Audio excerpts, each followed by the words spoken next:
नर्मदा के पहाड़ निकट से अश्विन नदी गुजरती है, लेकिन यहाँ पर एक ब्रिज का निर्माण भी करवाया गया है। हालांकि ये जो ब्रिज है उसका जो टर्न है वो काफी ज्यादा जोखिम भरा है।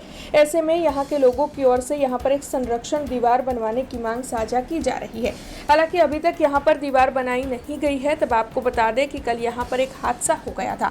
दरअसल रेत भरी हुई एक ट्रक अचानक ही वहाँ पर पलटी खा गई थी। अच्छी बात ये रही कि इस हादसे में किसी को कोई नुकसान नहीं पहुंचा है, लेकिन हाईवा ट्रक को काफी ज्यादा नुकसान हुआ है। हालांकि इससे पहले भी यहाँ पर कई वाहन पलटी खा चुके हैं। तब अब वहाँ के स्थानीय लोग जल्द से जल्द संरक्षण दीवार बनवाने के मामले में फैसला लिया जाए, ऐसी मांग उठा रहे हैं। हालांकि आपको बता दें कि यहाँ पर संरक्षण दीवार बनवाने की मंजूरी भी दे दी गई थी और कुछ काम भी करवाया गया था, लेकिन कॉन्ट्रैक्टर की ओर से काफी हल्की गुणवत्ता का काम किया गया होने के आरोप भी वहाँ के सरपंच और अन्य लोगों की ओर से लगाए जा रहे हैं। तब इस मामले में रास्ता रोककर आंदोलन करने की धमकी भी स्थानीयों की ओर से दी गई है।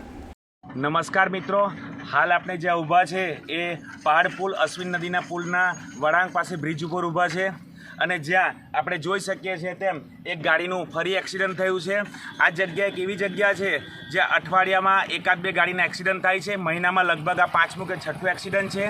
વર્ષો જૂની અમારી તંત્રને રજૂઆતને ધ્યાને લઈ તંત્રએ આગળ ટર્નને સુધારવાનો એક GHV કંપનીને કોન્ટ્રાક્ટ આપેલો હતો અને જેની ગુણવત્તાની તપાસ અમે ગતરોજ સાંસદશ્રી, ધારાસભ્યશ્રી તેમજ પાર્ટી પ્રમુખ નીલભાઈ રાવના નિર્દેશ અનુસાર અને એમના સૂચના અનુસાર અમે સ્થળ તપાસ કરી તો કામની ગુણવત્તા હલકી જણાતા એ લોકોને મેં રજૂઆત કરેલી અને ત્યારે પણ એમને કીધેલું કે જે સંકલનની બેઠકમાં અમને 30 તારીખની લેખિત બોયધરી આપેલી છે અને 30 તારીખની બોયધરીમાં આ કામ નહીં થાય તો અહીં આગળ સમગ્ર જૂથ ગ્રામ પંચાયતના લોકો તેમજ આજુબાજુના લોકો દ્વારા રોડ રોકો આંદોલન કરવામાં આવશે।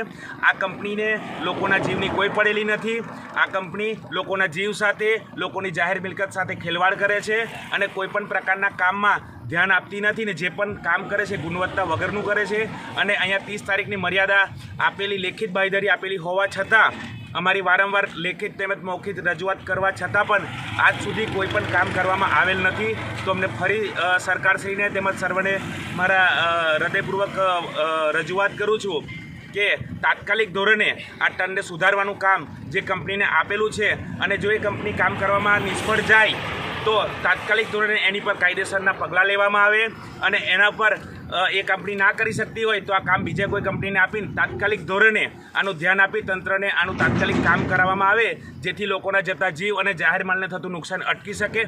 हमसे जुड़े रहने के लिए हमारे YouTube चैनल को सब्सक्राइब करें और नई वीडियो की नोटिफिकेशन के लिए बेल आइकॉन को दबाएं।